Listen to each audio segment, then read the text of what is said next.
하나님의 말씀은 아모스서 3장입니다.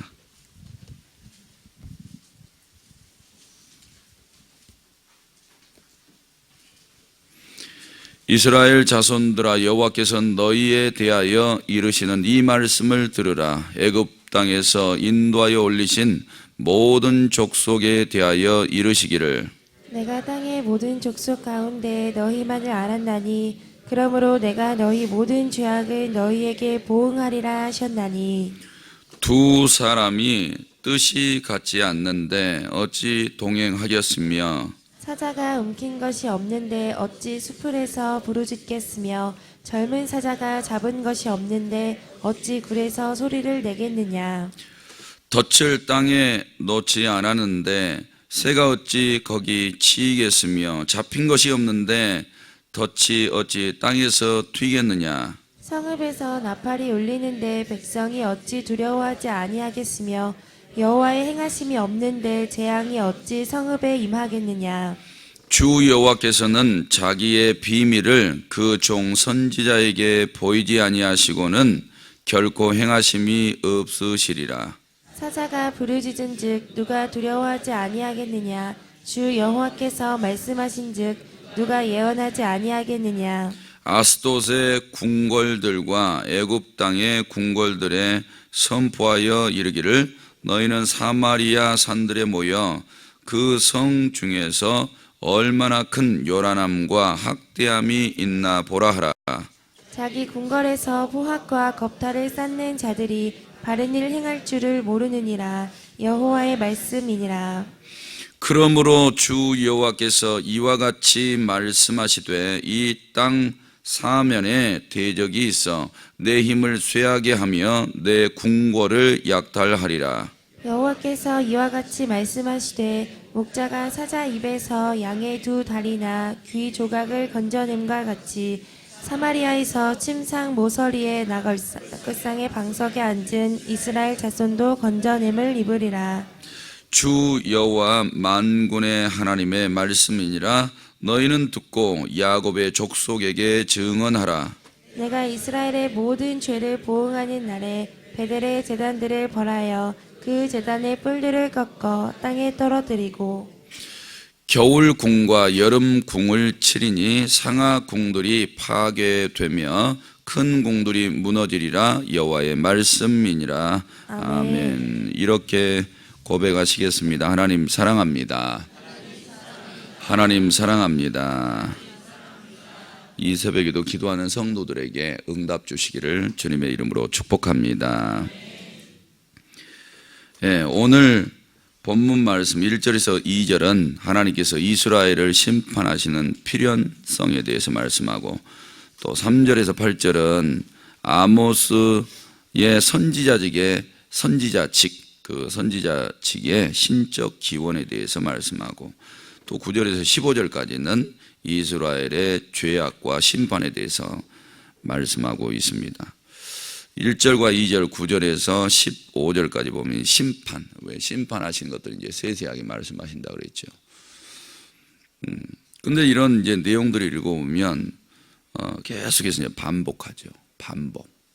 반복해서 말해도 반복해서 안 듣는 거예요. 참 이게 어려운 숙제 같아요. 그러니까 우리가 말 안 듣는 사람 정말 이렇게 말해요. 지독하게 말 안 듣네, 이렇게 이야기를 하잖아요. 이런 말씀을 보면 이 말씀이 여기도 있고 여기도 있고 여기도 있고, 왜 하나님이 이렇게 지긋지긋하리만큼 말씀을 하실까? 이렇게 말씀 안 하셔도 한마디면 될 것 같은데, 하나님께서 이제 연세가 잡수셨나 했던 말 또 하고 또 하고, 이런 생각을 할 수가 있겠죠. 얼마나 안 들으면 그러겠어요. 자, 오늘 심판하실 수밖에 없는 필연성에 대해서 이야기를 합니다. 1절에 보니까 중반절에 한번 봐보세요. 애굽 땅에서 인도하여 올리신 모든 족속에게 대하여 말씀한다. 그래서 한 번 이렇게 구원시켜 줬단 말이에요. 근데 480년 동안 요셉이 떠나가고 나서 요셉을 알지 못하는 세대가 이제 이스라엘 백성들을 학대하기 시작하는데, 그래도 하나님이 복을 주셔서 사람 인구 수만큼은 엄청나게 늘었죠.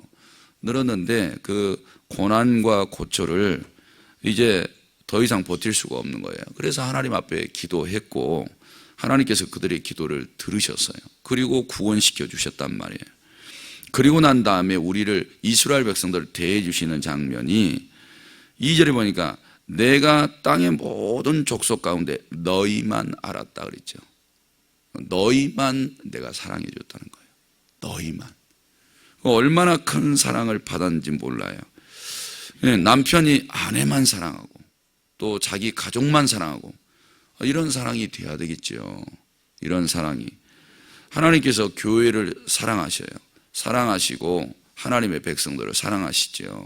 이런 사랑은 굉장히 중요하지 않습니까? 사랑하지 않는데 어떻게 이게 뭐 돈을 벌어다가 갖다 주고 또 헌신하고 충성하고 또 가정 살림을 하고 이게 쉬운 일이 아니에요. 하나님께서 이스라엘 백성들을 구원시켜다가 가나안 땅에다 두시고 너희만 사랑하는데 하나님의 사랑을 쏟아 부은 거죠. 그렇게 큰 사랑을 베풀어 주셨다는 거예요. 그러므로 내가 너희 모든 죄악을 너희에게 보응하리라. 그러니까 사랑을 받은 자가 사랑을 배신하는 거예요. 사랑을 엄청나게 받았음에도 불구하고 하나님 앞에 대놓고 죄 짓는 거예요. 그래서 하나님이 보응하시겠다. 이렇게 큰 테두리를 이야기를 했습니다. 그러니까 우리도 마찬가지죠. 오늘 이 교회에 나와서 기도까지 할 정도라면 내가 너만 사랑했다는 거예요. 그리고 너희만 사랑했다는 거죠. 이런 큰 사랑을 우리가 받고 있는 겁니다. 그럼에도 불구하고 하나님 앞에 죄 짓는 거예요. 거기에 대해서는 보응이 있다. 이렇게 말씀하는 겁니다. 그리고 이제 아모스가 3절에서 8절까지 보면 자기가 선지자로 부름을 받아서 지금 하나님의 말씀을 전달하고 있다는 거예요. 그거에 대한 당위성을 쭉 이야기를 해요. 그런데 3절부터 내용을 보면 이렇게 표현을 해놨죠. 두 사람이 뜻이 같지 않은데 어찌 동행하겠으며. 자기는 지금 누구랑 동행하고 있다는 거예요? 하나님과. 그러니까 자기의 지금 뜻은 누구의 뜻이라는 거예요? 하나님의 뜻이라는 거예요. 그런데 내가 하나님의 뜻하고 하나가 아닌데 어떻게 내가 떠버리면서 이렇게 예언을 하겠냐. 나는 내 뜻 다 포기했다. 내 마음의 뜻은 다 하나님과 하나다. 이렇게 이야기를 하는 거고. 그 다음에 사자가 움키는 것이 없는데 어찌 숯불에서 부르짖겠고 젊은 사자가 잡은 것이 없는데 어찌 굴에서 소리 지르겠느냐. 그러니까 지금 내 이 심령 속에 사자가 뭔가 먹잇감을 움키는 것처럼 내 안에 하나님의 말씀이 있기 때문에 그와 같이 나도 소리를 내는 거다 밖으로. 내가 아무것도 없는데 어떻게 밖으로 이야기를 하겠냐. 이런 말씀을 보면 이와 같아요. 내 안에서 기도 응답 받은 게 없는데 어떻게 응답 받았다고 이야기를 하고 내 안에 하나님의 말씀이 없는데 어떻게 이게 참말이라고 이야기를 하고 하나님의 말씀이라고 이야기를 하겠냐 이 말이죠. 예. 사자가 뭐 먹을 거라도 움키고 있으니까 으르렁거리고 소리를 내는 거지. 그와 같이 내 안에 살아있는 하나님의 말씀이 있기 때문에 말한다는 거예요. 그리고 우리가 이런 것들은 도전받았으면 좋겠어요. 내 안에 살아계신 하나님도 없고 그분의 말씀도 없고 은혜도 없고 뭔가 이 속에서 하나님의 역사를 붙잡고 살아가야 우리 그리스도인의 온전한 삶이 될 텐데 속에서는 하나님이 주시는 게 하나도 없고 의지하는 것도 없어요. 그리고 밖으로만 살아. 내 생각대로 내 감정대로 그리고 그거 가지고 막 큰 목소리를 내고 이렇게 살아가. 하나님 보실 때 얼마나 우습겠어요. 예. 사랑하는 성도 여러분, 그래서 우리는 우리의 내면에 하나님의 영이 계시지 않는 것 같고 그분의 은혜가 없는 것 같을 경우에는 기도하셔야 돼요. 기도. 하나님께서 우리 안에 역사해 달라고. 그래야 우리에게 살 소망이 있을 줄 믿습니다. 5절에 보니까 덫을 땅에 놓지 않았는데 새가 어찌 거기 치이겠으며 잡힌 것이 없는데 덫이 어찌 땅에서 뛰겠느냐. 지금 자기가 덫에 갇혔다고 하자. 자기가 그럼 새가 팔짝팔짝 뛰잖아요. 갇혔으니까. 그런 것처럼 자기 속에 이런 하나님의 말씀이 있는데 세상은 어때요? 세상은 확 지금 덮고 있는 것 같죠. 그래서 자기가 지금 새가 뛰는 것처럼 하나님의 말씀을 막 외쳐야 된다는 거예요. 그리고 6절에 성읍이 나팔이 울리는데 백성이 안 두려워하겠느냐. 당연히 나팔을 부는 것은 적들이 쳐들어온다는 말이고 경계해야 된다는 말인데, 그러면 사람들이 두려워하겠죠. 그런 것처럼 자기도 하나님의 말씀을 이렇게 전달하는 거죠. 이런 말씀을 듣고 사람들이 하나님께서 심판하시겠네, 우리 이제 큰일 나겠네, 이러면서 두려운 마음을 가지고 하나님께로 돌아가지 않겠냐 이 말이에요. 그래서 7절에 주 여호와께서는 자기의 비밀을 그 종 선지자들에게 보이지 아니하시고 결코 행하심이 없다. 선지자들에게 다 하나님께서 말씀을 해주셨기 때문에 그 말씀을 듣고 내가 전하는 거죠. 말씀을 듣는 것 없이 절대 전할 일이 없다는 거예요. 그래서 이 아모스는 오직 하나님의 말씀만 받아서 전달하는 자가 된 거예요. 저도 이렇게 살고 싶어요. 이렇게 살고 싶은데 이도 쉬운 일이 아니에요. 이도. 왜냐하면 하나님의 말씀을 받았어요. 그럼 받았으면 그렇게 살아야 될 거 아니에요? 아모스가 하나님의 말씀을 받았는데 그렇게 안 살아. 그리고 자기 생각을 가지고 하나님의 말씀을 전부 다 가지치기 해버려요. 이렇게 한다면 써먹겠냐 이거죠, 아모스를. 그러니까 하나님의 말씀이 딱 왔을 때 그 말씀을 받아다가 그 말씀 그대로 밖으로 전파할 줄도 알아야 되고, 그 말씀을 받았으면 이제 순종할 줄도 알아야 되고, 그대로 살아가면서 그 말씀이 이루어진 것도 보아야 될 텐데, 그렇게 안 살아가면 이 사람에게 은혜를 더 주시겠냐는 거죠. 더 이상 말씀을 하겠냐는 거죠. 우리도 마찬가지죠. 하나님께서 생명의 말씀을 주셨는데 그 말씀을 받아가지고 우리의 심령에 모시고 계시면 그대로 살아가야 되잖아요. 이런 문제가 있는데 안 살아. 그래서 이게 참 우리 그리스도인들이 하나님 앞에 설 때 자꾸 걸리는 것들이, 하나님이 말씀을 주어도 안 되는 것들이 항상 걸리는 거예요. 성도 여러분, 적어도 우리의 마음속에 순종하려고 작정이라도 하면 말씀의 열매들을 많이 보시게 될 줄로 믿습니다. 그래서 에레미야는 하나님의 말씀을 전하지 않으면 자기 속에서 불 붙는 것 같아서 견딜 수가 없기 때문에 전한다고 그랬는데, 아모스는 이렇게 8절에 표현을 했어요. 사자가 부르짖은 즉 내가 누가 두려워하지 아니하겠느냐. 주 여호와께서 말씀하신 즉 누가 예언하지 않겠느냐. 사자가 부르짖어야 사자지. 사자가 그렇잖아요. 사자가 부르짖지 않아요. 그러면 고양이나 개나 다를 바가 뭐가 있어요? 사자가 포효하고 막 부르짖어야 아이고 사자 있네, 그리고 무서워서 도망갈 거 아니에요? 그래서 자기가 사자로 치자면 부르짖지 않을 수가 없어요. 왜? 자기가 사자니까. 그래서 부르짖지 않으면 견딜 수가 없어서 나는 하나님의 말씀을 받은 대로 전달할 수밖에 없다는 거예요. 이게 제가 볼 때는 신앙의 열정 같아요. 내 안에 하나님이 살아계셔. 예수 그리스도가 살아계시는데 그분을 증언하지 않으면 견딜 수가 없는 거예요. 내가 그리스도인이란 게 뭐예요? 그리스도가 내 안에 진리의 영으로 함께해 주시고 그분의 은혜와 능력들이 내 안에서 살아 역사하시고 그분이 원하시는 삶이 포젓이 있기 때문에 그렇게 살지 않으면, 그분을 모시고 살지 않으면 견딜 수가 없는 그런 믿음과 열정들, 이런 것들이 있어야 되는데 아모스는 있잖아요. 아모스. 우리는 오늘 또 무엇에 쫓겨서 살아갈까요? 어디다가 시간들을 많이 투자하고 살까요? 제가 오면서 이런 생각들이 들더라고요. 내 영만 살면 되는가? 그거면 땡인가? 그럼 나도 예수만 믿고 그냥 교회만 왔다 갔다 하면 되지. 내 영혼만 구원받을 것 같으면. 그러면 하나님이 내 영혼 왜 구원시켜 주셨는가? 왜?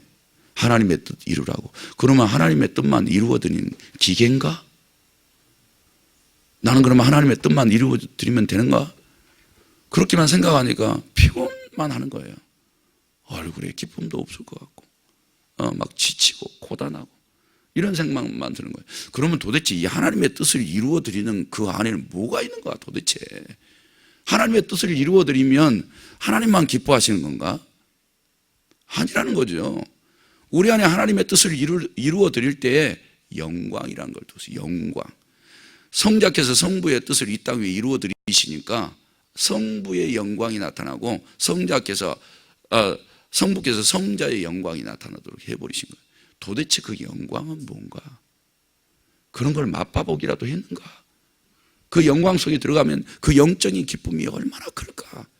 그 속에 있는 기쁨과 즐거움과 만족이 얼마나 클까? 근데 문턱에도 못 가봐요. 그냥 하나님의 뜻 좀 이루어드리라면 지쳐가지고 막 하기도 싫고. 왜? 그 속에 있는 기쁨과 즐거움을 발견하지 못했으니까. 그런 생각이 들더라고요. 그래서 하나님이 하나하나 조목조목 막 따져보게 되더라고요. 그래, 영혼만 구원시켜 주셔도 얼마나 감사하냐. 그런데 이런 인생에게 하나님의 뜻도 이루라고 은혜를 주시고, 그걸 가지고 하늘에 또 상급도 쌓아주시고, 영생의 나라에서 영원히 살 것들을 예비해 주시니까 얼마나 감사하냐. 내가 하나님의 뜻 가운데 있다 하면서도 그 즐거움도 모르고 있다는 것은 어리석은 그리스도인 아닌가? 뭐 이런 생각들이 드는 거예요. 걸어오는데.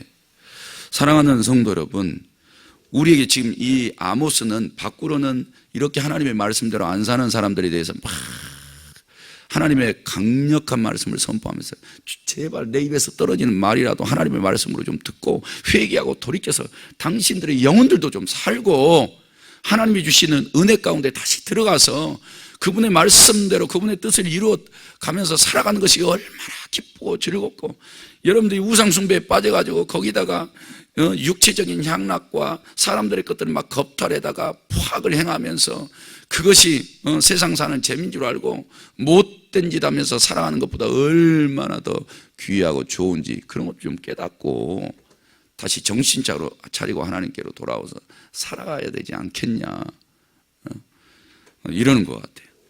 사랑하는 성도 여러분, 내 안에 예수 그리스도의 영이 없으면 그거 달라고 기도하셔야 돼요. 솔직하게. 아니, 내 안에 기쁨이 없는데 밖으로 무슨 기뻐하라고 말을 하고, 내 안에 은혜가 없는데 무슨 교회 나와서 기도하라고 말을 하겠어요. 내 안에 은혜가 없는데, 내 안에 하나님이 안 살아계시는데 무슨 하나님 하겠어요. 죽은 하나님 전하려고요? 죽은 하나님? 그럴 수 없잖아요. 그러니까 우리는 하나님께서 내 안에 조그마한 기쁨이라도 주시면 소중하게 생각하셔야 돼요. 그래가지고 이 기쁨을 그냥 나눠요. 맛있는 거 우리가 먹고 오면 어때요? 야, 이 소화동에 맛집이 있다. 거기 가서 한번 먹어봐라. 제가요, 맛집 이렇게 우리 그래도 돌아다니다 보니까 알죠. 김원찬 그 스시집은 제가 확실히 알아요.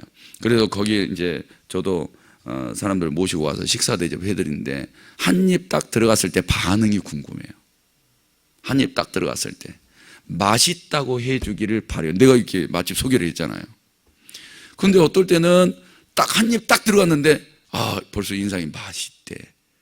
그러면 내가 좋은 데 소개했다는 느낌이 들어서 참 기분이 좋아요. 그런데 한 입 먹고 또 한 입 먹는데 반응이 별로 없네. 그럴 때는 마음이 막 미치겠어요. 내가 잘못 데리고 왔나, 괜히 내가 허위 광고를 막 했나, 이런 생각이 들어가지고. 그런데 어떠세요 맛이? 이걸 또 여쭤보죠. 이게 복음 전파 아니겠어요? 예수 믿어보니까 좀 어떠세요? 어제 등록 신방 가서 한 1년 넘게 나오신 분에게 교회 좀 나와보시니까 어떠세요? 그냥 은혜스럽습니다. 은혜가 됩니다. 이 말 한마디 듣고 싶은 거예요. 이 말 한마디. 사랑하는 성도 여러분, 그런데 그 스시집에 들어가면 다 맛있다 그러더라고. 얼마나 기분이 좋아요. 내 안에 예수가 계신다면서. 그러면 소개를 해요. 내 안에 예수 믿는 맛이 좋아야 예수 믿어보시니까 어떠세요? 별로 재미없는데요. 느낌도 없어요. 은혜도 없어요. 그러면 내 안에 있는 기쁨을 설명해서라도 그 사람들이 예수에 대한 기쁨을 갖게 할 거 아니에요. 사랑하는 성도 여러분, 이 아모스는 개인으로 이렇게 볼 때는 엄청난 은혜를 하나님이 부어주신 거죠.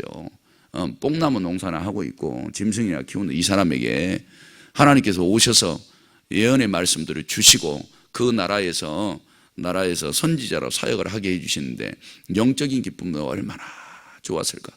밖으로 북쪽에 있는 이스라엘 백성들 정신 차리고 회개하고 돌이키라고 이런 이제 예언을 해야 되니까 내용상 볼 때는 마음의 안타까움이 있지만 개인으로 볼 때는 얼마나 감사할까. 성도님들은 응답 한번 받아보세요. 응답 받으면 하나님이 지금 나에게 살아계시고 말씀하시는구나. 얼마나 기쁘냐 이 말이에요. 우리 안에 아모스의 영적인 기쁨이 있기를 바랍니다. 그 다음에 이제 9절에서 15절 말씀에 보니까 이방 애굽 사람들, 아스돗 궁궐들, 애굽 땅의 궁궐들 선포해라는 거예요. 그 사람들 다 모아가지고 야 사마리아로 다 올라와.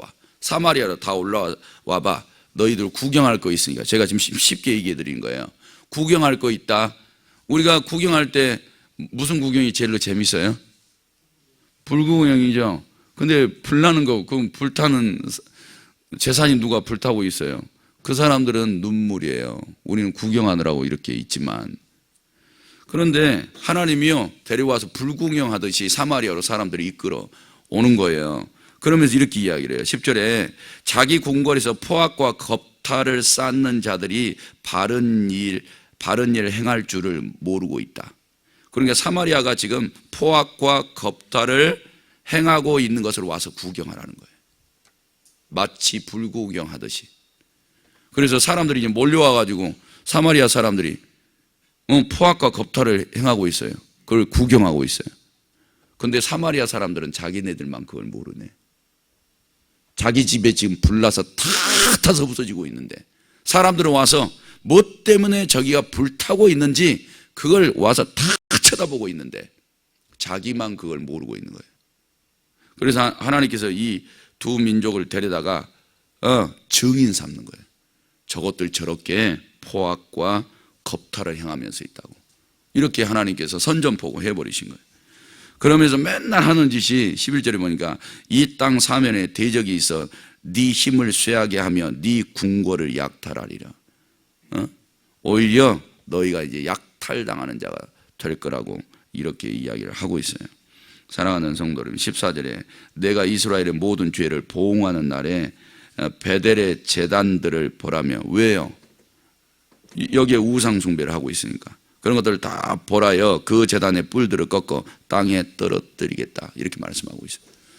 오늘 이런 심판하시는 이유에 대해서 이야기를 하고 이런 심판받기 전에 하나님께서 선지자들을 통해서 무엇이 죄인가를 낱낱이 드러내 주시는 그런 장면을 보았습니다. 하나님 앞에 우리도 이럴 날이 옵니다. 그러니까 우리의 믿음과 신앙을 철저히 지키셔서 오늘도 하나님이 주시는 기쁨을 소유하시고 그 기쁨을 나누면서 살아가세요. 하나님은 우리 그리스도인들에게 그걸 원하는데 자꾸 다른 쪽으로 눈 돌리시면 안 됩니다. 오늘 하루도 주님 때문에 행복한 하루가 되시기를 주의 이름으로 축복합니다. 하나님 아버지 11조 감사 신방감사 1,000번제물 제목 드렸습니다. 우리 하나님 받으시고 하늘 곳간에 쌓아 주옵소서. 그리고 이것이 성경에 약속하신 대로 복이 되어져서 이 경제적으로 어려운 때에 하나님이 주신 복으로 부유한 중에 하나님 사랑 이웃 사랑하며 살게 하옵소서. 담임 목사님 속히 발꿈치가 정상으로 고침받게 하옵소서. 주님의 은혜 베풀어 주시기를 바라옵고 예수님의 이름으로 기도드립니다. 아멘. 오늘도 말씀 생각하시면서 기도하시기 바랍니다.